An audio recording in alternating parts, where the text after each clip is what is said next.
إن الحمد لله نحمده ونستعينه ونستغفره ونعوذ بالله من شرور أنفسنا ومن سيئات أعمالنا من يهده الله فلا مضل له ومن يضلل فلا هادي له وأشهد أن لا إله إلا الله وحده لا شريك له وأشهد أن محمدًا عبده ورسوله اللهم صل على محمد وعلى آل محمد كما صليت على إبراهيم وعلى آل إبراهيم إنك حميد مجيد اللهم بارك على محمد وعلى آل محمد كما باركت على إبراهيم وعلى آل إبراهيم إنك حميد مجيد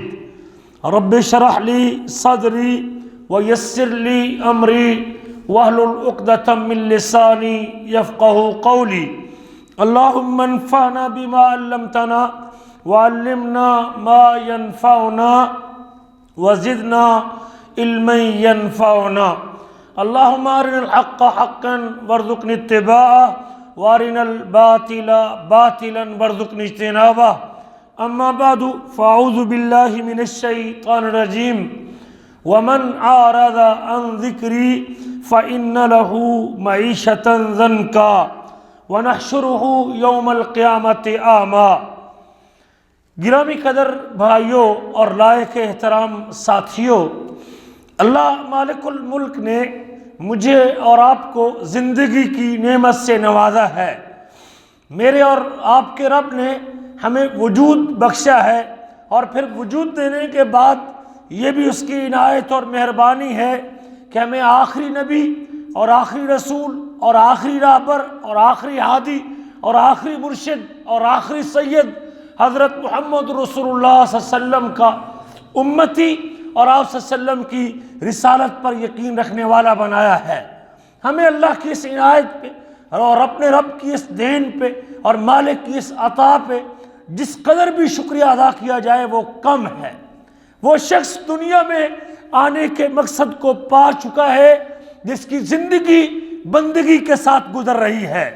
وہ شخص دنیا میں آنے کے مقصد کو پا چکا ہے جس کی زندگی میں اللہ کی اطاعت موجود ہے، جس کی زندگی میں اللہ کی مرضی نافذ ہے، جس کے 5 فٹ کے جسم پہ اللہ کے قانون کی چھاپ نظر آتی ہے، جس کے گھر کے ماحول پہ ربی کریم صلی اللہ علیہ وسلم کی سنت کا رنگ نظر آتا ہے، جس کے اخلاق و کردار سے نبی کریم کا طریقہ چھلکتا اور ٹپکتا ہوا نظر آتا ہے، وہ شخص کامیاب اور سرخرو ہے۔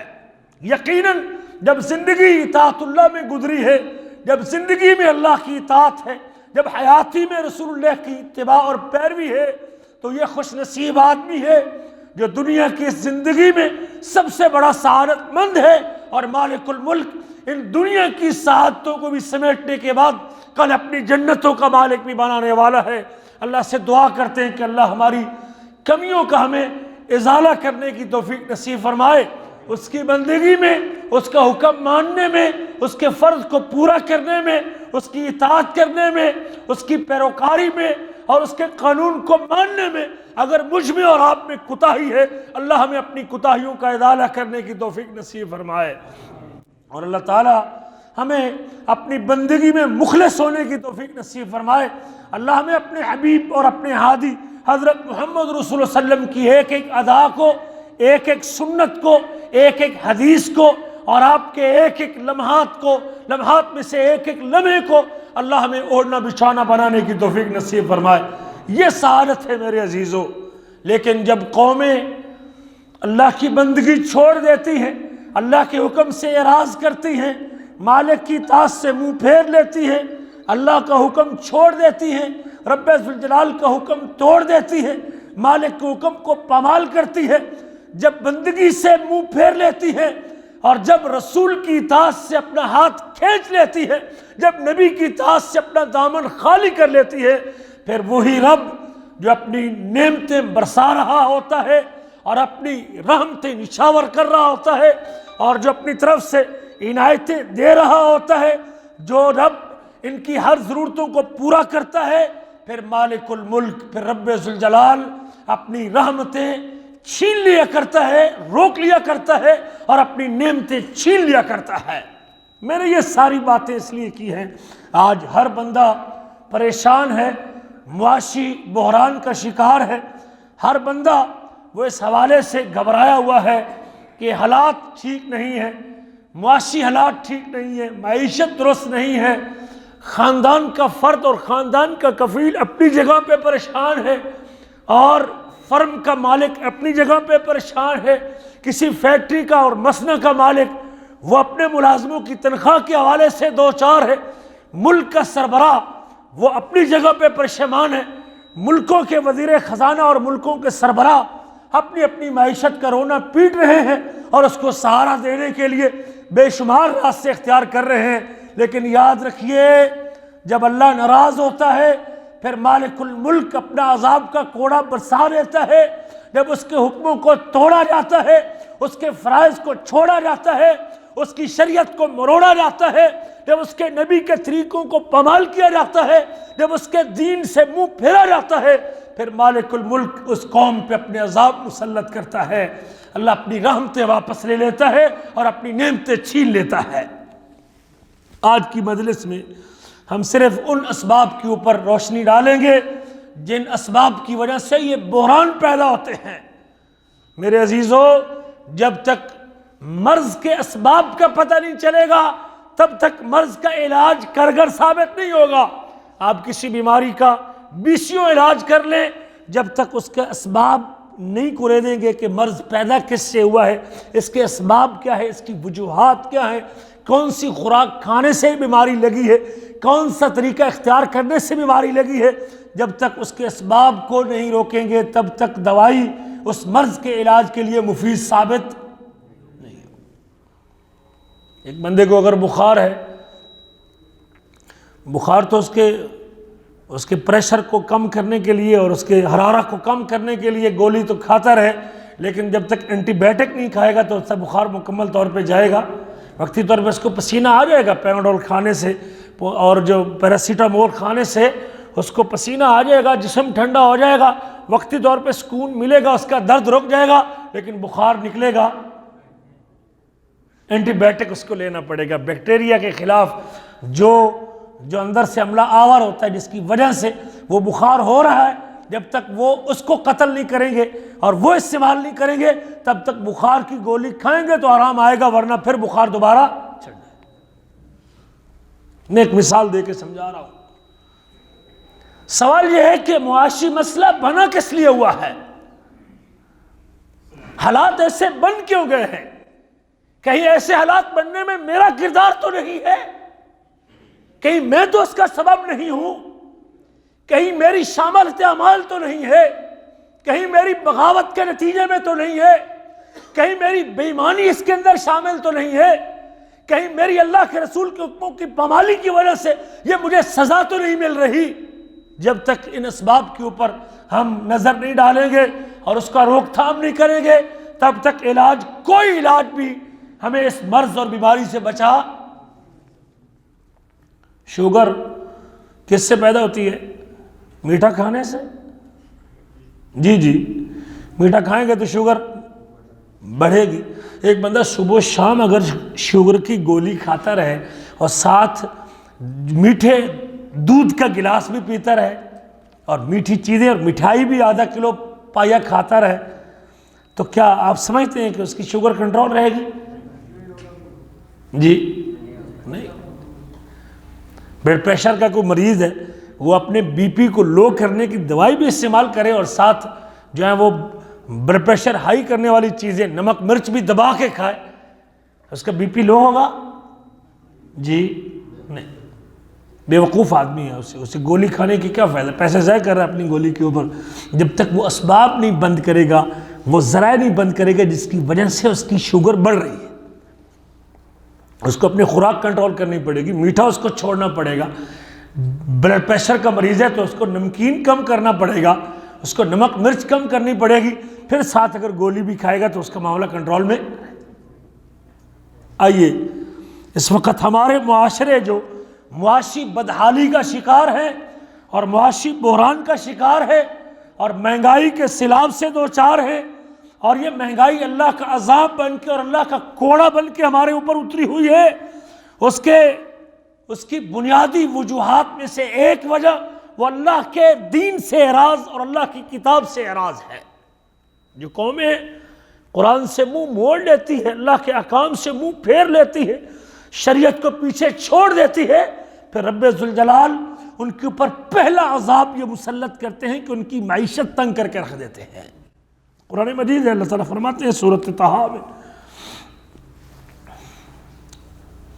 اللہ فرماتے ہیں وَمَنْ أَعْرَضَ عَنْ ذِكْرِي فَإِنَّ لَهُ مَعِيشَةً ضَنْكًا، جو میرے ذکر سے اعراض کرتا ہے، جو میرے ذکر سے پہلوتے ہی اختیار کرتا ہے، جو میرے ذکر سے منہ موڑ لیتا ہے، جو میرے ذکر سے منہ پھیر لیتا ہے، نماز بھی ذکر ہے، قرآن بھی ذکر ہے، یہ پیغام بھی ذکر ہے، یہ کتاب بھی ذکر ہے، اِنَّا نَحْنُ نَزَّلْنَا الذِّكْرَ وَإِنَّا لَهُ لَحَافِظُونَ، ہم نے ذکر کو نازل کیا اور ہم اس کی حفاظت کرنے والے ہیں۔ اقیم الصلاۃ لذکری، میرے ذکر کے لیے نماز قائم کیجئے، یہ ذکر ہے، نماز بھی ذکر ہے، روزہ بھی ذکر ہے، قرآن بھی ذکر ہے، اللہ کا حکم بھی ذکر ہے۔ اللہ کہتے ہیں وَمَنْ أَعْرَضَ عَنْ ذِكْرِي فَإِنَّ لَهُ مَعِيشَةً ضَنْكًا، جو میرے ذکر سے اعراض کرتا ہے اس کی معیشت تنگ رہتی ہے، کبھی پرسکون ماحول نہیں مل سکتا اسے، کبھی معاشی حالات اس کے بہتر نہیں ہو سکتے۔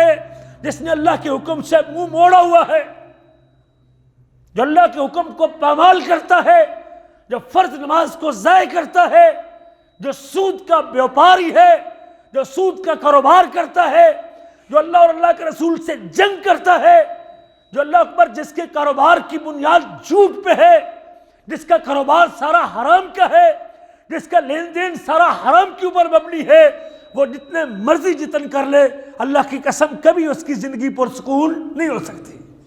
اللہ کہتے ہیں وَمَنْ أَعْرَضَ عَنْ ذِكْرِي فَإِنَّ لَهُ مَعِيشَةً ضَنْكًا، جو میرے ذکر سے اعراض کرتا ہے اس کی معیشت تنگ ہو جاتی ہے، اس کا گزران مشکل ہو جاتا ہے، اس کے حالات ٹائٹ ہو جاتے ہیں۔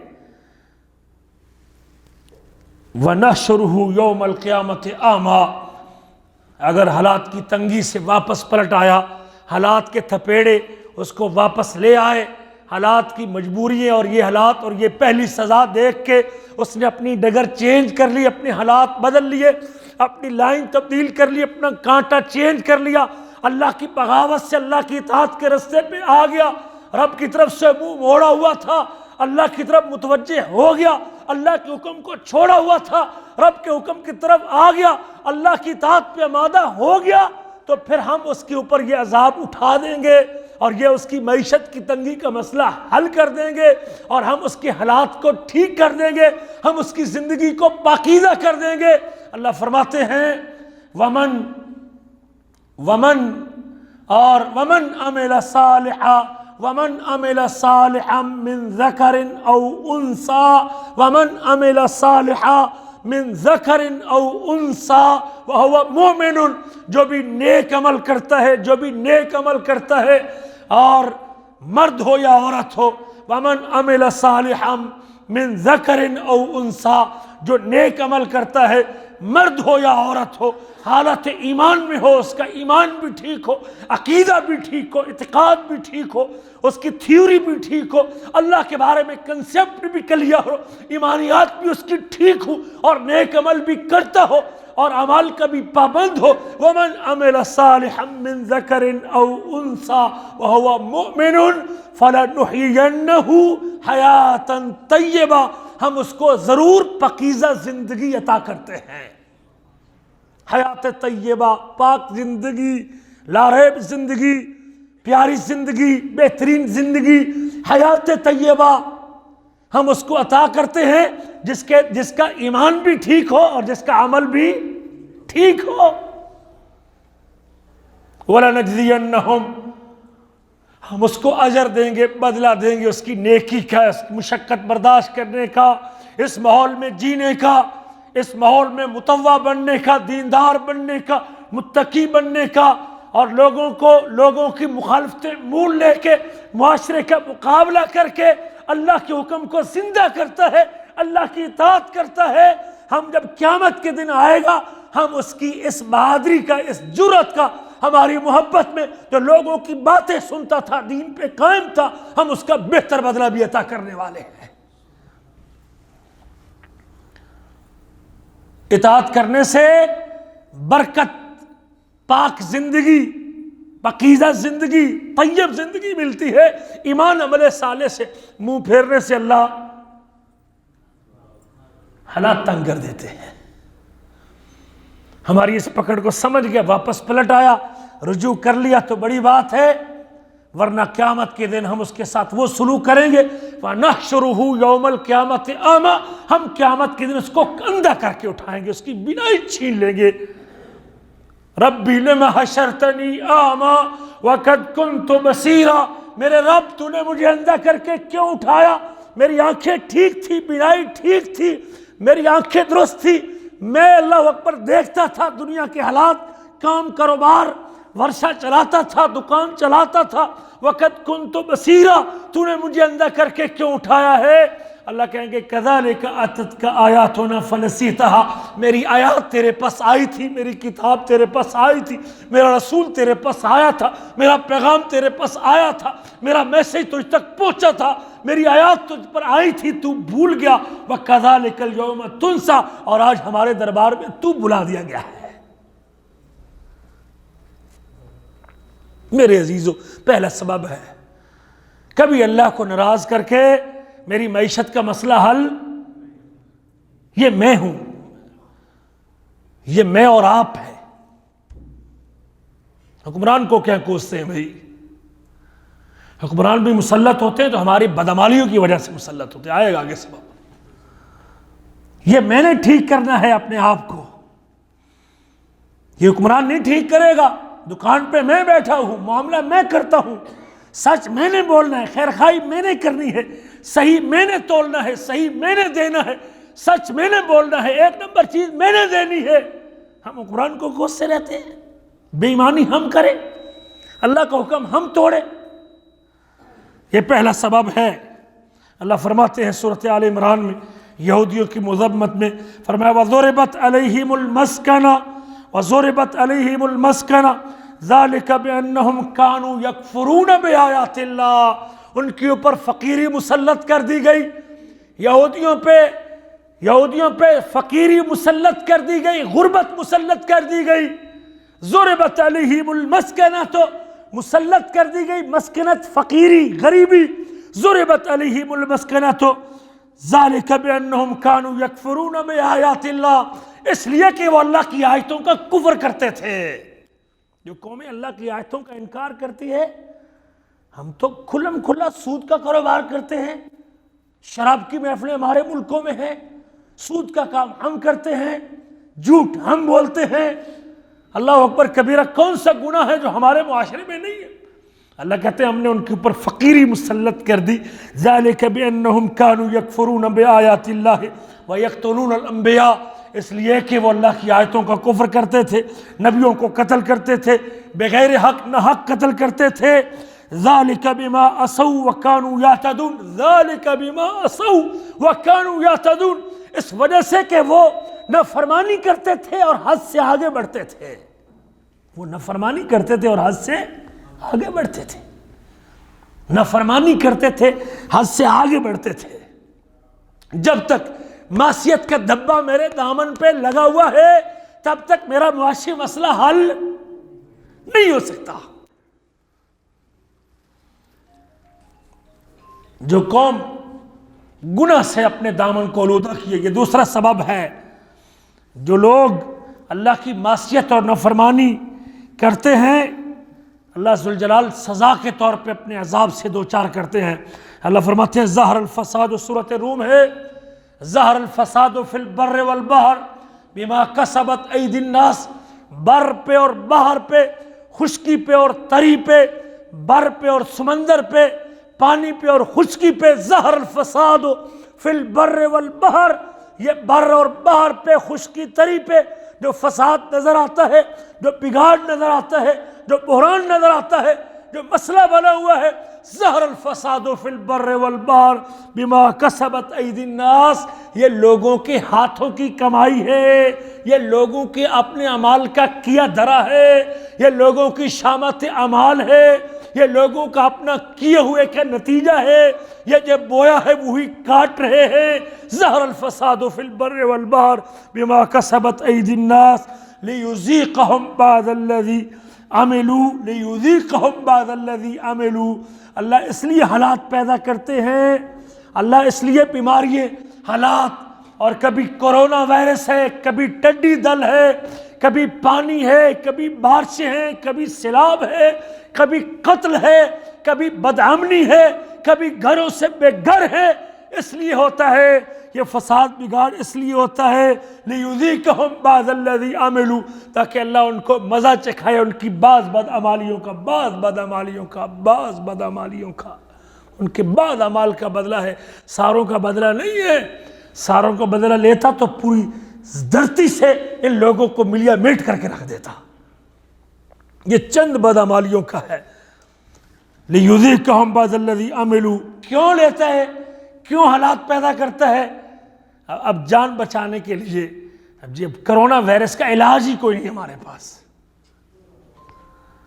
ہم اس طرف نہیں کرتے، اس طرف نہیں ہمارا ذہن جاتا کہ وہ مالک الملک ہے، وہ کن کہہ کے اپنا فیصلہ نافذ کرتا ہے، وہ پوری بستیوں کو ملیا میٹ کر دیتا ہے، وہ حضرت جبریل کو بھیج کے پوری قوم لوط کو جو لڑکوں سے بدفعلی کرتی تھی، پوری بستی کو اٹھا کے آسمان پہ بجھا کے اوپر سے دے مارتا ہے۔ وہ سب کچھ کرنے پہ وہ پانی، زمین کو حکم دے تو زمین پانی اگلتی ہے، آسمان سے پانی برستا ہے، پوری قوم نوح کو پانی کے اندر غرق کر دیتا ہے۔ ہم بھولے ہوئے، اللہ کہتے ہیں ہم اس لیے کرتے ہیں لعلہم یرجعون، شاید کہ واپس آ جائے۔ ہم تو یہ دیکھ کے ہمیں واپس آنا چاہیے تھا، ہمیں رونا چاہیے تھا، ہمیں گڑگڑانا چاہیے تھا، ہمیں رجوع کرنا چاہیے تھا، ہمیں معافی مانگنی چاہیے تھی، ہمیں سجدے میں گر جانا چاہیے تھا، ہمیں دعا کرنی چاہیے تھی، ہمیں اللہ اکبر تضرع کرنا چاہیے تھا، ہمیں توبہ کرنی چاہیے تھی۔ لعلہم یرجعون، شاید کہ واپس پلٹ آئیں۔ فساد سے مراد اللہ کی معصیت ہے، اور دیکھ لیں یہ گناہ جس قدر اس وقت ہمارے معاشرے کے اندر ہے، یہ سارے ان عذابوں کو دعوت دے رہے ہیں۔ یہ بعض گناہوں کا نتیجہ ہے، ساروں کا نہیں۔ اللہ کہتے ہیں وَلَوْ يُؤَاخِذُ اللَّهُ النَّاسَ بِمَا كَسَبُوا، وَلَوْ يُؤَاخِذُ اللَّهُ النَّاسَ، سورۃ فاطر میں ہے وَلَوْ يُؤَاخِذُ اللَّهُ النَّاسَ بِمَا كَسَبُوا مَا تَرَكَ عَلَى ظَهْرِهَا مِن دَابَّةٍ، اگر اللہ تعالیٰ لوگوں کو اس وجہ سے پکڑے گا جو انہوں نے بدعمالیاں کی ہیں، تو اس زمین کی پشت کے اوپر کوئی جانور بھی، کوئی زندہ جانور بھی باقی، کوئی جاندار باقی نہ بچتا۔ سارے اعمال کا اگر وہ پکڑ کر لیتا نا تو زمین کے اوپر کوئی جاندار باقی نہ رہتا۔ یہ بعض بدعمالیوں کا نتیجہ ہے۔ تیسرا سبب میرے عزیزو، ہم ناشکرے لوگ ہیں۔ پہلا سبب اللہ سے اعراض، اس کی کتاب سے اعراض ہے۔ جب تک کتاب کی طرف رخ نہیں کریں گے تب تک کبھی زندگی پرسکون۔ لو ان اہل القری آمنوا واتقوا، اگر یہ بستیوں کے لوگ ایمان لے آتے اور اللہ سے ڈر جاتے، لفتحنا علیہم برکات من السماء والارض، اگر یہ ایمان لے آتے اور اللہ سے ڈر جاتے، اگر یہ بستیوں کے لوگ ایمان لاتے اور اللہ سے ڈر جاتے، لفتحنا علیہم برکات من السماء والارض، ہم آسمان اور زمین کی برکتوں کے منہ کھول دیتے ہیں۔ ولیکن کذبوا، لیکن کیا کیا لوگوں نے؟ جھٹلا دیا لوگوں نے۔ ایمان سے، تقوی سے برکتیں اترتی ہیں، لیکن ایمان سے منہ پھیرنے سے اللہ برکتیں اٹھا لیتا ہے، جھٹلانے سے اللہ اپنی رحمتیں اور اپنی نعمتیں چھین لیتا ہے۔ تیسرا سبب ناشکری ہے میرے عزیزو، ناشکری لوگ ہیں۔ شاید ہی کوئی بندہ یہ اللہ کی اس صحت پہ جو اللہ نے مجھے آج نعمت دی ہوئی ہے، یہ لباس بھی ہے، آنکھ بھی ہے، کان بھی ہے، بال بھی ہیں چہرے پہ اور سر پہ، یہ ہاتھ بھی ہیں، دیکھتی آنکھ بھی ہے، دھڑکتا دل بھی ہے، بولتی زبان بھی ہے، سنتا کان بھی ہے، مال بھی ہے، سروس بھی ہے، نوکری بھی ہے، لیکن ہم شکر ادا نہیں کرتے، ہم شاکی رہتے ہیں، ہر وقت شکایت ہی کرتے رہتے ہیں، گزارا نہیں ہو رہا، گزارا نہیں ہو رہا، گزارا نہیں ہو رہا، گزارا نہیں ہو رہا۔ چاہیے تو یہ تھا جو مل رہا تھا اس کے اوپر کیا کرتے؟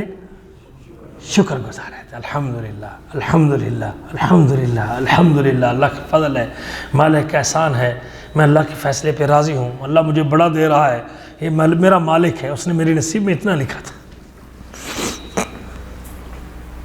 اللہ کہتے ہیں اپنی کتاب میں وَإِذْ تَأَذَّنَ رَبُّكُمْ لَإِن شَكَرْتُمْ وَإِذْ تَأَذَّنَ رَبُّكُمْ لَإِن شَكَرْتُمْ لَأَزِيدَنَّكُمْ، تمہارے رب نے آگاہ کر دیا ہے، اعلان کر دیا ہے، بتا دیا ہے، وَإِذْ تَأَذَّنَ رَبُّكُمْ، تمہارے رب نے بتا دیا ہے، لَإِن شَكَرْتُمْ لَأَزِيدَنَّكُمْ، اگر تم شکریہ ادا کرو گے تو میں اور عطا کروں گا، ازیدنکم، میں تم کو بڑھا دوں گا، تم شکریہ ادا کرو میں بڑھا دوں گا، تم شکر گزار رہو میں اضافہ کر دوں گا، لئن شکرتم لازیدنکم ولئن کفرتم ان عذابی لشدید، سورۃ ابراہیم ہے، اور اگر تم نہ شکری کرو گے تو میری پکڑ بھی بڑی سخت ہے۔ شکریہ ادا کرنے سے برکت آتی ہے، فکر کم ہوتے ہیں، بحران کم ہوتے ہیں، شکر گزار رہنے سے دنیا بھی پرسکون، سارا دن اس بندے کا، نبی کریم فرماتے ہیں عجبا لامر المؤمن امرہ کلہ خیر، مومن کا معاملہ تو بڑا ہی بہترین ہے، مومن کا معاملہ تو بڑا ہی باعث تعجب، بڑی خوشی کے باعث ہے مومن کا معاملہ، اگر اس کو نعمت ملتی ہے تو شکر کرتا ہے، اور اگر اس کو مصیبت آتی ہے تو صبر کرتا ہے، نعمت ملتی ہے تو شکر کرتا ہے، اور مصیبت آتی ہے تو صبر کرتا ہے، واویلا نہیں کرتا، پیٹتا نہیں۔ اس لیے میرے عزیزو تیسرا سبب ناشکری ہے، یہ معاشی حالات کا بگڑنا اور بدلنا، اس کا سبب ناشکری ہے۔ چوتھا سبب میرے عزیزو، ہم اللہ کی تقسیم پر راضی نہیں ہے، ہم اللہ کی تقسیم پر راضی نہیں۔ یہ رزق اللہ نے لکھی ہے، تقدیر اللہ نے لکھی ہے، کس نے کتنا کھانا ہے، کہاں کھانا ہے، کب کھانا ہے، سب کچھ اس نے ماں کے پیٹ میں چوتھے مہینے جب روح پھونکی تھی فرشتہ بھیج کے سب کچھ مقرر کر دیا تھا اس نے۔ کاش کہ آدمی اس کے اوپر راضی رہتا کہ میرے رب نے میری قسمت میں جو لکھا ہے میں اس کے اوپر خوش ہوں۔ ہم نے اگر ہمارا ایمان ہوتا کہ میرے رب نے جو لکھا ہے ٹھیک ہے میں اس کے اوپر راضی ہوں، نبی کریم کے ارشاد گرامی ان اللہ یبتلی عبدہ بما آتاہ، اللہ تعالیٰ اپنے بندے کو جو عطا کرتا ہے اس عطا کردہ چیز سے بندے کا امتحان لیتا ہے۔ اللہ تعالیٰ اپنے بندے کو دے کر بھی آزماتا ہے، بندے کو دے کر بھی آزماتا ہے، مال دے کے بھی آزماتا ہے، مال لے کے بھی آزماتا ہے۔ نبلوکم بالخیر والشر فتنہ، ہم تم کو خیر اور شر کے ساتھ آزماتے ہیں، ہم امتحان لیتے ہیں، ہم صحت دے کے بھی آزماتے ہیں، ہم بیماری دے کے بھی آزماتے ہیں، ہم مال دے کے بھی آزماتے ہیں، ہم مال لے کے بھی آزماتے ہیں، ہم اولاد دے کے بھی آزماتے ہیں، ہم بے اولاد رکھ کے بھی آزماتے ہیں۔ اللہ تعالیٰ دونوں طرح بندوں کو آزماتا ہے، اللہ تعالیٰ آزماتا ہے اپنے بندوں کو، دے کر بھی آزماتا ہے۔ فمن رضی بما قسم اللہ، فمن رضی بما قسم اللہ بارک اللہ لہ فی، فمن رضی بما قسم اللہ، جو شخص اللہ کے دیے پہ راضی ہو گیا، جو شخص اللہ کے دیے پر راضی ہو گیا، خوش ہو گیا، میرے رب نے جو دیا ہے اللہ کا شکر ہے، میرے رب نے جو دیا ہے میں اس کے اوپر راضی ہوں۔ فمن رضی بما قسم اللہ، جو اللہ نے تقسیم کیا تھا، اس سے پتہ چلا کہ رزق کون تقسیم کرتا ہے؟ رزق اللہ تقسیم کرتا ہے، بندوں سے رزق کا مطالبہ نہیں کرتے۔ نبیوں سے، نیک بندوں سے، اللہ کے رسولوں سے، حضرت جبریل سے، نیک بندوں کے فوت ہونے کے بعد ان سے رزق کا مطالبہ نہیں کرتے، کیونکہ رزق کی تقسیم کس کے پاس ہے؟ میرے رب کے پاس ہے، اور وہ راضی ہو گیا اللہ کی تقسیم پہ۔ بارک اللہ فیہ، بارک اللہ لہ فیہ، پھر جو تھوڑا اس کو مل رہا تھا، جتنا مل رہا تھا، اللہ اس کے اندر برکت عطا کر دیتا ہے، اللہ اس کے اندر برکت عطا کرتا ہے۔ بڑے بندے ہم نے دیکھے، تھوڑی سی تنخواہ ہوتی ہے بڑا خوش ہوتے ہیں، وہ کتنے ایسے لوگ ہیں وہ تھوڑی سی تنخواہ کے اوپر بھی راضی، اور ہم بعض کا 10,000 12,000 13,000 14,000، بڑے بڑے ہم نے دیکھے لوگ۔ ہم 1500 لوگوں کو، 1500 2000 والے کو بھی دیکھتے ہیں، اور ہم نے دیکھا یہاں کوئی 10,000 تنخواہ لیتے، ایک بندہ 28,000 تنخواہ لیتا ہے، 28,000 تنخواہ لیتی ہے ایک خاتون، اور حج کے اوپر وہ 2 نمبر طریقے سے چلے گی۔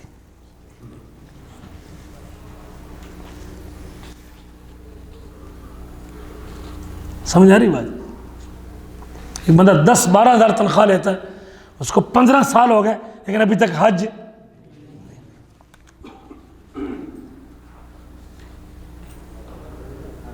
یہ یاد رکھیں جملہ، وَمَنْ رَضِيَ فَمَنْ رَضِيَ بِمَا قَسَمَ اللَّهُ، جو اللہ کی تقسیم پہ راضی ہے، بارک اللہ لہ فیہ، اللہ اس کے مال کے اندر کیا ڈالتا ہے؟ برکت ڈالتا ہے۔ برکت کیا ہوتی ہے؟ برکت بڑھتی ہے، جس چیز میں برکت آتی ہے وہ چیز بڑھ جاتی ہے۔ وقت میں برکت ہو تو آپ دین میں استعمال کریں گے، عمر میں برکت ہو تو آپ نیکی میں استعمال کریں گے، اولاد میں برکت ہو تو اولاد نیک ہوتی ہے، اولاد بڑھتی ہے، مال میں برکت ہو تو مال بڑھتا ہے۔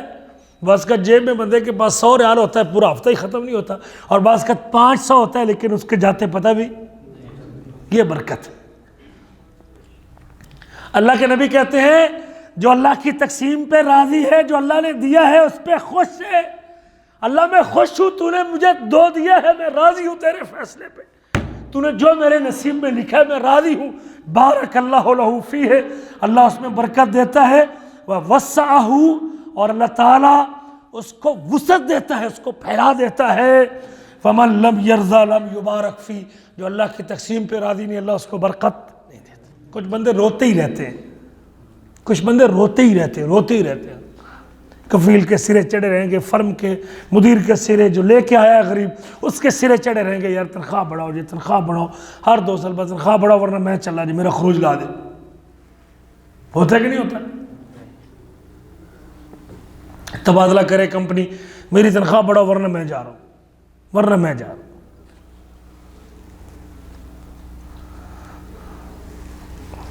خواب میں مجھے لطیفہ یاد آ گیا، خواب میں کسی کو بندے کو، کوئی بندہ خواب میں اسے 10 ریال دے رہا ہے، وہ خواب میں کہتا ہے میں نے 100 لینا ہے۔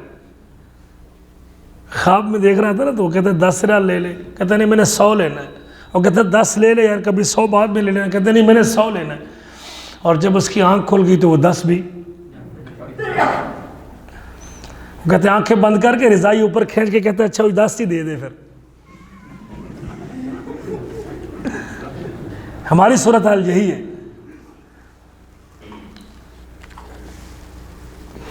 اس لیے میرے عزیزو، چوتھا سبب ہم اللہ کی تقسیم پہ راضی، یہ معاشی بحران، یہ مالوں کی کمی، یہ بے برکتی، یہ تنخواہ کا پورا نہ ہونا، یہ روتے رہنا، ہم اللہ کی تقسیم پہ راضی نہیں ہیں۔ سر جو اللہ کی تقسیم پہ راضی ہے، اللہ اس کے مال میں برکت دیتا ہے، مال میں برکت دیتا ہے۔ 5واں سبب میرے عزیزو، ہم رزق کی ناقدری کرتے ہیں، یہ سبب ہے معاشی بحران کا۔ کبھی سوریا کے لوگ بچا ہوا کھانا پھینک دیا کرتے تھے، اور کبھی وہ وقت بھی آیا کہ وہ کوڑے کی ڈھیری سے بھی اپنا پیٹ پالنے پہ مجبور ہو گئے۔ ڈرے اللہ سے۔ اب یہاں کئی ایسے میں دیکھتا ہوں بلدیہ کے ملازمین 1215 کے تنخواہ لینے والے روٹی ہوٹل سے لے آئیں گے، تازہ لے کے آئیں گے، اور وہ روٹی جتنی کھا سکیں گے وہ کھا لیں گے، اور باقی 5 روٹیاں 6 روٹیاں ویسے شاپر میں بند. ہم نے اتنا شاپر، اتنا وہ روٹی کے بچے ہوئے شاپر، 2 روٹیاں 4 روٹیاں، مطلب ہے کوئی ترتیب ہی نہیں، کوئی بات ہی کوئی نہیں، کوئی بچی ہوئی روٹی صبح کھانے کو تیار ہی. جانتا ہوں ایسے کتنے ایسی رہائشوں پہ، اور میں کہتا رہتا ہوں بھائی اللہ سے ڈریں، اگر آپ کو مل رہا ہے تو فکر کریں. کچھ لوگوں کو یہ نصیب نہیں ہوتی، شام کو پیٹ بھر کے نصیب نہیں ہوتی. کچھ ایسے بھی ہیں جو صبح بھی 1 ریال کی روٹی اور دال لیتے ہیں اور شام کو بھی 1 ریال کی روٹی. کچھ ایسے بھی ہیں 1 ریال کی دال اور آدھی روٹی، کچھ آدھا پارسل لینے والے بھی ہیں. اور آپ حضرات 5 روٹیاں شاپر کی نظر کر کے، اور شاپر بھی ویسے بند کر کے اس کو پھینک دیتے ہیں. بڑی جگہوں پہ ہوتا، رزق کی ناقدری کرتے ہیں. پلیٹ میں زیادہ سالن ڈال لیا، جتنا کھایا گیا، اور جو بچ گیا پلیٹ پکڑی سفرے کے اوپر انڈیل دی، اور سفرے کے اندر کوڑے کے اندر ڈال کے وہ کھانا پھینک دیا. معاشی بحران کو تو ہم خود دعوت دیتے ہیں. جو قومیں رزق کی ناقدری کرتی ہیں، اللہ ذوالجلال پھر برکتیں چھین لیا کرتے ہیں، برکتیں اٹھا لیا کرتے ہیں. اللہ اکبر کبیرہ. دنیا کے کتنے ایسے لوگ ہیں جو کم کھاتے ہیں، تھوڑا کھاتے ہیں، ضائع نہیں کرتے، لیکن یاد رکھیے ان کو کبھی رزق کی کمی کی شکایت نہیں ہوتی. جو قناعت کرتے ہیں. قد افلح، لیکن صحیح مسلم کی قد افلح من رزق کفافا، وہ بندہ کامیاب ہو گیا جو مسلمان ہے، جس کے پاس اسلام ہے. قد افلح من اسلم، وہ بندہ کامیاب ہو گیا جو مسلمان ہے، اسلام لاتا ہے، اور اس کو ضرورت کے مطابق روٹی مل رہی ہے، اور اللہ تعالیٰ کے دیے پہ راضی قناعت کرتا ہے، اس کے اوپر خوش ہے، اس کے اوپر وہ کامیاب شخص. اس کو کوئی فکر نہیں ہوتی رات کو سوتے وقت. نبی کریم فرماتے ہیں، سیدنا انس روایت کرتے ہیں، حدیث اللہ کے نبی کی سنن ترمذی میں ہے، اذا ما وقعت لقمۃ احدکم فليمت عنها الاذى. اور روٹی کی پوری روٹی پھینکنے والوں، اور سالن کی بوٹیاں پھینکنے والوں، اور آدھی روٹی پھینکنے والوں، اپنے حبیب کی تعلیمات تو سنیں. جس آدمی کا لقمہ گر گیا، اذا ما وقعت لقمۃ احدکم، تم میں سے کسی کا لقمہ نیچے گر گیا، فليمت عنها الاذى، اسے چاہیے کہ لقمے پہ اگر کوئی نیچے مٹی لگی ہے، اور آج آپ کے پاس سفرہ موجود ہے، نیچے قالین موجود ہے، اس وقت تو سفرے قالین موجود نہیں تھے، گرتا تھا تو مٹی میں گرتا تھا. فرمایا اس سے مٹی صاف کر لے، اسے جھاڑ لے، اور اس سے وہ مٹی وغیرہ دور کر لے. اس کے اوپر کچھ لگا ہے تو اس کو صاف کر لے. صاف کرنے کے بعد وَلْيَأْكُلْهَا، اسے کھا لے. وَلَا يَدُهَا لِلشَّيْطَانِ، اس کو شیطان کے لیے نہ چھوڑے. اللہ اکبر کبیرہ. فرمایا بے شک تم نہیں جانتے کہ کھانے کے کون سے حصے میں برکت ہے. تمہیں نہیں معلوم کہ کھانے کے کس حصے میں برکت ہے. جو آدھی پلیٹ سالن کی پھینک رہا ہے، اور جو لقمہ تو، اور بعض خط لوگوں کو عادت ہوتی ہے روٹی کاٹ کے اس کی کنارے کاٹ کے سلائس کھائیں گے تو بیچ میں سے کھا لیں گے، اور اوپر سے جو کنارے ہیں وہ پھینک دیں گے. کچھ لوگ روٹی کے ٹکڑے بھی اس طرح بنا دیتے ہیں، روٹی کاٹ کے اس کے کنارے پھینکتے رہتے ہیں. یاد رکھیں اللہ کے نبی کہتے ہیں گرے ہوئے لقمے کو اٹھا کے صاف کر کے کھا لیں، معلوم نہیں کہ اسی کے اندر کیا ہو برکت. ممکن جو پلیٹ آپ نے آدھی انڈیلی ہے اسی میں برکت ہو. رکھ لیں آپ، اپنی پلیٹ ہے آپ کے، اپنا کھایا ہوا ہے، اس کو فریج میں رکھ لیں، اسی طرح رکھ لیں، صبح پھر اس کو گرم کر لیں. کیا عرض ہے اس میں بھائی. چھٹا سبب میرے عزیزو، بسم اللہ نہیں پڑھتے ہم. معاشی بحران کا ایک سبب یہ بھی ہے، ذرا سروے کر کے دیکھ لیں آپ 2-4 بندے اکٹھے کھانا کھاتے ہیں، ذرا آج سے شروع کریں کتنے بندے بسم اللہ پڑھتے ہیں. ذرا اب بیٹھیں گے 4 بندے کھانا کھانے کے لیے، ذرا دیکھ لیں کتنے بندوں کی آواز آتی بسم اللہ پڑھنے کی.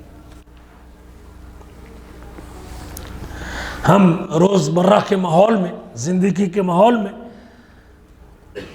ہم بسم اللہ کو چھوڑ دیتے ہیں.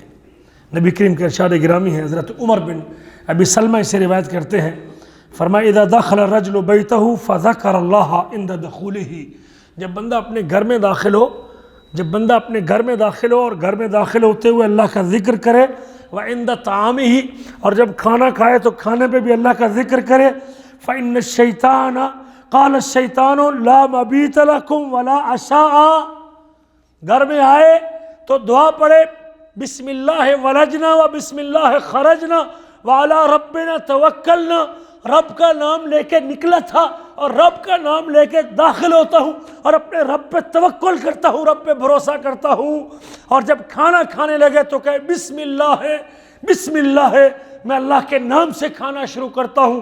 شیطان کہتا ہے اپنے چیلوں کو، اپنے ساتھیوں کو، کہتا ہے لا مبیت لکم ولا عشاء، اس گھر میں تمہاری روٹی بھی نہیں اور رات کا ٹھکانہ بھی نہیں ہے، تم اس گھر میں رات نہیں رہ سکتے، کھانا بھی نہیں کھا سکتے۔ وَإِذَا دَخَلَ وَلَمْ يَذْكُرِ اللَّهَ، اور جب گھر میں داخل ہو اللہ کا نام بھی نہ لے، گھر میں داخل ہونے کی دعا بھی نہ پڑھے، اور جب کھانا کھائے تو تب بھی نہ کہے، تو بس وقت شیطان اعلان کرتا ہے فَقَدْ أَدْرَكْتُمُ الْمَبِيتَ، آج رات کو ڈیرا اسی گھر میں لگے گا۔ جب رات کو آ جائے گا تو پھر نماز کے لیے جاگنے دے گا آپ کو، پوری رات آپ کی موبائل پہ برباد کر دے گا۔ پھر بسم اللہ پڑھ کے جائیے، اپنے گھر میں روم میں قدم رکھیں، بسم اللہ ولجنا و بسم اللہ خرجنا، دعا پڑھ کے جائیں، اللہ کا نام لے کے جائیں، شیطان کا دروازہ بند ہو جائے گا، اندر نہیں داخل ہوگا۔ بسم اللہ پڑھ لیں گے تو اللہ داخل نہیں۔ کہتا ہے کہ اس نے ذکر نہیں کیا اپنے کھانے پہ، وَلَمْ يَذْكُرِ اللَّهَ عِنْدَ طَعَامِهِ، جب اس نے لقمہ اٹھایا، جب اس نے کھانا کھایا، اس نے تب بھی اللہ کا ذکر نہیں کیا۔ کہتا ہے أَدْرَكْتُمُ الْمَبِيتَ وَالْعَشَاءَ، آج رات بھی ادھر اور کھانا بھی ادھر،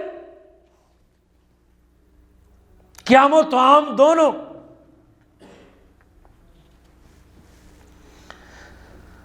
میرے عزیزو، شیطان جب آتا ہے تو اس وقت برکت اٹھ جاتی ہے، جس کھانے میں شیطان شریک ہوتا ہے تو پھر برکت وہاں کہاں رہے گی۔ ساتواں سبب، معاشی بحران کیوں اس وقت ہمارا، اس وقت ہم کیوں معاشی تنگی کا شکار ہیں، اس کا ساتواں سبب یہ ہے کہ ہم جھوٹ اور خیانت کرتے ہیں، جھوٹ بولتے اور خیانت کرتے ہیں۔ جھوٹ اور خیانت جب تک نہیں چھوڑیں گے، یہ ہم نے کرنا ہے بھائی، یہ حکمران کا کام نہیں ہے، حکمران بھی جھوٹ بولتے، چھوٹا بندہ جھوٹ بولے تو جھوٹ ہوتا ہے اور بڑا بولے تو یو ٹرن ہوتا ہے، یہی ہے نا۔ ہم نے نام ہی بدل دیے تاکہ اس کی قباحت اور اس کا عیب ہی وہ محسوس ہی نہ ہو۔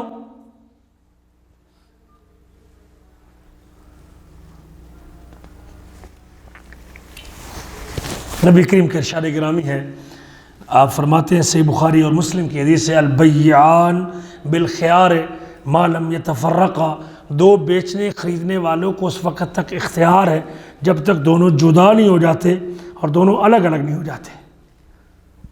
کوئی چیز کی آپ بیع کر رہے ہیں، جب تک آپ کی وہ مجلس باقی ہے تب تک آپ کہہ سکتے ہیں کہ یہ گاڑی میں اتنے میں ٹھیک، اتفاق کر لیا آپ نے کہ یہ انجن آپ بنا دیں گے 4000 میں، لیکن جب تک آپ مجلس موجود ہے، آپ کھڑے ہوئے ہیں اور وہ بندہ چلا نہیں گیا، وہ کہہ سکتا ہے کہ نہیں بھائی جان مجھے یہ 4000 میں واری نہیں ہے، میں نہیں ٹھیک کرواتا۔ یہ کوئی آپ کام کروانا چاہتے ہیں، اس کی ترسیس کروانا چاہتے ہیں، کوئی اور رنگ کروانا چاہتے ہیں، وہ بندہ آپ نے 3000 پہ اتفاق کر لیا گاڑی رنگ کرنے کا، اور وہ اسی مجلس میں کہتا ہے کہ مجھے لگتا ہے کہ نہیں مجھے 3000 میں یہ مہنگا پڑ رہا ہے، میں نہیں کروانا چاہتا، تو مجلس کے دوران جب تک وہ مجلس قائم ہے اس کو اختیار ہے کہ وہ اپنے اس بات سے واپس آ جائے۔ آپ فرماتے ہیں کہ دو بیچنے خریدنے والے کو جب تک دونوں جدا نہیں ہو جاتے، مجلس ختم نہیں ہوتی، تب تک اختیار ہے۔ فَإِن صَدَقَا وَبَيَّنَا، اگر دونوں سچ بولتے ہیں اور بات واضح کرتے ہیں، دونوں سچ بولتے ہیں اور بات واضح کرتے ہیں، دونوں کے اندر۔ آج کل تو معاملہ گڑبڑ ہے نا، ایک بندہ اتفاق کر لیتا ہے 4000 کا، 3000 کا، 2000 کا، اور بعد میں پھر جناب جب پیسے دینے کی باری آتی ہے تو کتنے دیتا ہے؟ 2500۔ اللہ خلیق، اتفاق کتنے کا ہوا؟ 3000 کا، اور دیتا کتنا ہے؟ اس کی نیت میں پہلے فطور تھا، جب اتفاق کر رہا ہے تو اس وقت یہ بینہ نہیں ہے بھائی، اس کے دل میں کچھ تھا نا، میں اس کو چھڑواؤں گا، اس سے پیسے کم کرواؤں۔ پرسوں بقالے پہ کھڑے تھے، وہ احمد بھائی سے ایک بندہ 12 ریال کی چیز تھی، وہ 11 دے کے جا رہا ہے، وہ کہتے ہیں بھائی 12 کی ہے، مجھے 11 کیوں دیتا ہے؟ میں جب بتا رہا ہوں میری اتنے کی ہے، میں نے اتنے کی بیچنی. کہتا ہے مجھے بتائیے تیرا بوفیا کہاں ہے، میں وہاں آپ کا 10 کا ناشتہ کر کے 5 تجھے دوں گا، پھر تجھے احساس ہوگا کہ پیسے کم دینے کی تکلیف کیا ہوتی. فائن دونوں کو چاہیے. اگر جو اتفاق کرنے والا ہے، جو چیز دینے والا ہے، اسے بھی چاہیے کہ 1 نمبر چیز دینا، صحیح چیز دینا. ہم بڑی خیانت کرتے ہیں، رنگ کا کام، ٹائل کا کام، ہم اتفاق کچھ کرتے ہیں اور لگاتے پرزے. اتفاق کرتے ہیں اصلی ہے، جینوئن ہے، اور لگاتے تجاری ہے. فَإِن صَدَقَا وَبَيَّنَا، اگر دونوں سچ بولیں اور دونوں بات سیدھی کریں، واضح کریں، کلیئر کریں، بُورِكَ لَهُمَا فِي بَيْعِهِمَا، جو بھی سودا کریں گے اللہ برکت دے دے گا، ان کی بے میں برکت ڈالی جائے گی، ان کے اس میں برکت ہے. بھلے آپ کو اب لگ رہا ہے کہ نہیں خرچہ زیادہ ہو گیا، اتفاق جو کیا تھا اس میں مجھے پیسے تھوڑے بچ رہے ہیں، میں نے ٹارگٹ کیا تھا کہ 500 بچے گا اس انجن ٹھیک کرنے میں، مجھے 250 بچ رہا ہے. اب آپ کیا کریں؟ 2 نمبر چیزیں نہ ڈالیں، جو اتفاق کیا وہ کریں. اللہ کے نبی کہتے ہیں اگر دونوں سچ بولتے ہیں، بات کلیئر کرتے ہیں، ان کی بے میں برکت ڈالی جاتی ہے. وَإِن كَتَمَا وَكَذَبَا، اگر دونوں چھپاتے ہیں اور جھوٹ بولتے ہیں، دونوں چھپاتے ہیں، اور گاڑی کا عیب چھپاتا ہے، وہ پردوں کا عیب چھپاتا ہے، گاڑی بیچتے وقت اس کا عیب چھپاتا ہے، اسے پتہ ہے اس کا گیئر آواز کرتا ہے، اسے پتہ ہے کہ اس کے جو ہے نا وہ فلاں نقص موجود ہے، لیکن بتاتا نہیں. بھلے عیب بتائے تو وہ بکے گی 2000 کی، عیب چھپاتا ہے تو بکتی ہے 5000 کی. اب یہ اپنے اس 5000 کو دیکھتے ہوئے جھوٹ بولتا ہے، عیب چھپا لیتا ہے. اس کو پتہ ہے کہ میری گاڑی میں عیب ہے، میری بھینس میں عیب ہے، یہ دودھ نہیں دیتی، دودھ کم دیتی ہے، یہ اپنے بچے کو دودھ نہیں دیتی، یا کوئی نہ کوئی عیب اس کا تھن خراب ہے. اللہ اکبر. وہ اس کو پتہ ہے کہ اس کی چیز میں عیب ہے، لیکن چھپا لیتا ہے عیب کو. پیسے زیادہ مل جائیں گے اسے. اللہ کے نبی فرماتے ہیں فقط محقت برکت بہما، لیکن دونوں کی جو بیچنے کی برکت تھی وہ اللہ اٹھا لیتے ہیں، مٹا دیتے ہیں. برکت ختم ہو جائے گی اس مال سے. ٹھیک ہے آپ مہینے بعد 10,000 15,000 20,000 لے کے آئیں گے، لیکن برکت اٹھ جائے گی اس مال سے جس کے اندر جھوٹ ہے. اور مجھے ایک شیخ نے واقعہ سنایا، کہتے ہیں کہ میرا اور دوست اور میں گئے گاڑی بیچنے کے لیے. کیمری گاڑی تھی یا فورڈ گاڑی تھی، اور ہم نے نیت کی تھی کہ اس میں جو نقص ہے ہم نے بتا دینا ہے. ہم نے جاتے ہی اسے گئے، ابھی مارز میں پہنچے تو اس نے پوچھا کہ ریٹ لگایا، تو ہم نے کہا کہ اس میں یہ نقص ہے، اگر آپ نے اس نقص کے باوجود خریدنی ہے تو ہم نے اتنے کی دینی ہے، ریٹ ہمارا یہ. کہتے ٹھیک ہے، مجھے اتفاق ہے، میں لینے کو تیار ہوں. اس کے باوجود کہ ہم نے اس کو بتا، ہم نے نیت کر کے گئے تھے کہ ہم نے یہ عیب بتانا ہے گاڑی کا. کہتے وہ پیسے جو ہم نے مانگے تھے اس نے پورے پیسے ہم کو دے دیے، اس کے باوجود ہم نے اس کو عیب بھی. یہ صدق ہے. بندے کو اپنے اللہ کے ساتھ بھی سچا ہونا چاہیے، اور اللہ کے بندوں کے ساتھ بھی کیا ہونا چاہیے؟ سچا ہونا چاہیے.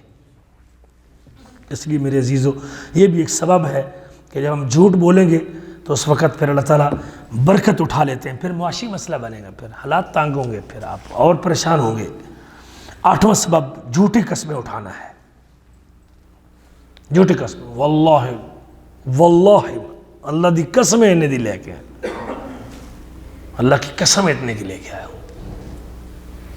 ایک تو حدیث میں آتا ہے کہ اللہ تعالیٰ قیامت کے دن ان 3 بندوں کی طرف نظر رحمت سے نہیں دیکھے گا، اور ان کو پاک نہیں کرے گا، اور ان سے بات نہیں کرے گا، ان کے لیے دردناک عذاب ہے. ان میں سے ایک وہ بھی ہے جو جھوٹی قسمیں اٹھا کے سودا بیچتا ہے. اور اس کو دنیا میں اللہ کے نبی کہتے ہیں کہ الحلف منفقۃ، قسم سے سودا تو بکے گا، قسم سے مال تو بکے گا تیرا، لوگ تو اٹھا لے جائیں گے، سودا تو بکے گا. ممحقۃ للبرکۃ، لیکن برکت مٹا دے گی قسم. قسم سودے کو فروغ تو دیتی ہے، لیکن برکت ختم کر دیتی ہے، برکت ختم کر دیتی ہے. کبھی بھی سودا بیچنے کی قسم نہیں اٹھانی چاہیے۔ 9واں سبب میرے عزیزو ناپ تول کی کمی ہے، ناپ تول کی کمی ہے، لینے دینے کا معیار مختلف ہے، ہم بے ایمانی کرتے ہیں۔ دیکھ لیں آپ، ابھی کسان گنا لے کے جائے گا، وہ پورا گنا 40 کلو ہوگا، اس کے کہہ 2 کلو کاٹ، اور جو لانے والا ہے وہ بھی ایماندار کوئی نہیں، وہ بھی کیا کرتا ہے، وہ گنا جب لے کے آتا ہے اس کو پوری طرح صاف کر کے نہیں لے کے آتا، اس کے ساتھ جو اس کے اوپر چھلکا ہوتا ہے وہ بھی ساتھ لے کے آتا ہے، اور کیا کرتا ہے، اس میں سے نیچے جو مٹی والا حصہ ہے وہ بھی بیچ میں سے جڑ کے اکھاڑ کے لے کے آتا ہے، اوپر جو کچا ہوتا ہے وہ بھی لے کے آتا ہے۔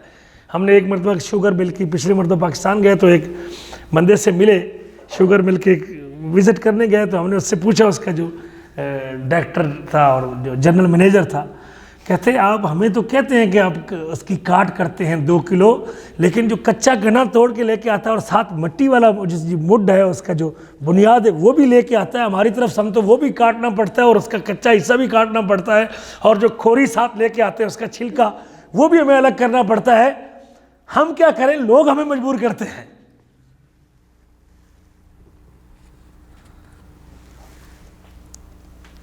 دانا پسانے جاتے ہیں نا، پتہ نہیں ہمارے دور میں تو ہوتا تھا، اب پتہ نہیں کیا ہوتا ہے، وہ لوگ پسائی کے پیسے بھی لیتے ہیں اور 2 کلو آٹا بھی۔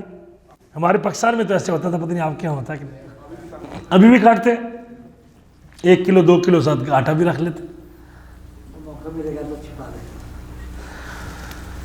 اللہ اکبر کبیرہ، یہ گڑبڑ ہے۔ ہر بندہ جو دو پہ گوشت مرغی کٹوانے جائے، ممکن ہے کہ آپ کے سامنے کھڑے ہیں تو مرغی پوری دے دے، ورنہ پوری مرغی بھی ڈنڈا۔ روٹی لگوانے گئے نا تندور پہ، اس میں سے 1-2 پیڑے غائب کر لے گی عورت، جو ہمارے ہاں ہوٹلوں پہ ہے، اور خواتین دیہاتوں میں روٹی پکاتی ہے تندور۔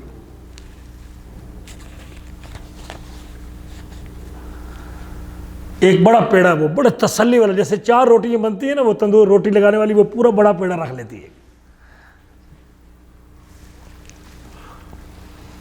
ناپ تول میں کمی میرے عزیزو، یہ بھی ایک سبب ہے۔ نبی کریم کا ارشاد گرامی ہے، حضرت عبداللہ بن عمر کی معروف حدیث ہے، وَلَمْ يَنْقُصُ الْمِكْيَالَ وَالْمِيزَانَ إِلَّا أُخِذُوا بِالسِّنِينَ، وہ لوگ جو ناپ تول میں کمی کرتے ہیں، جن کے لینے دینے کا معیار مختلف ہوتا ہے۔ تیل ڈالنے والے بڑی پاکستان میں جو تیل ڈالتے ہیں، شاید کسی کا پمپ ٹھیک ہو ابھی، ورنہ وہ لیٹروں کے حساب سے ڈالتے ہیں، پتہ نہیں کیا ڈنڈی مارتے ہیں اس میں، وہ پورا تیل نہیں ڈالتے۔ دکانداروں نے کیا، وہ ایک بندہ دیسی کی، وہ کیا کہتے ہیں،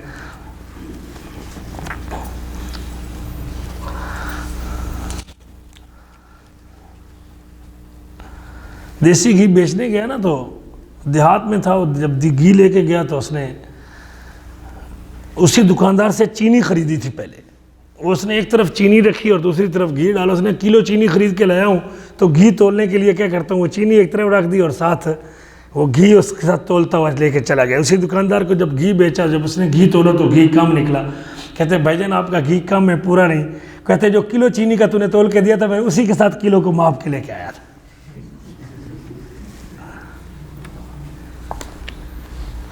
ناپ تول میں کمی جو لوگ کرتے ہیں، اللہ کے نبی فرماتے ہیں جو ناپ تول میں کمی کرتے ہیں، اللہ تعالیٰ ان کے اوپر قحط سالی مسلط کرتا ہے۔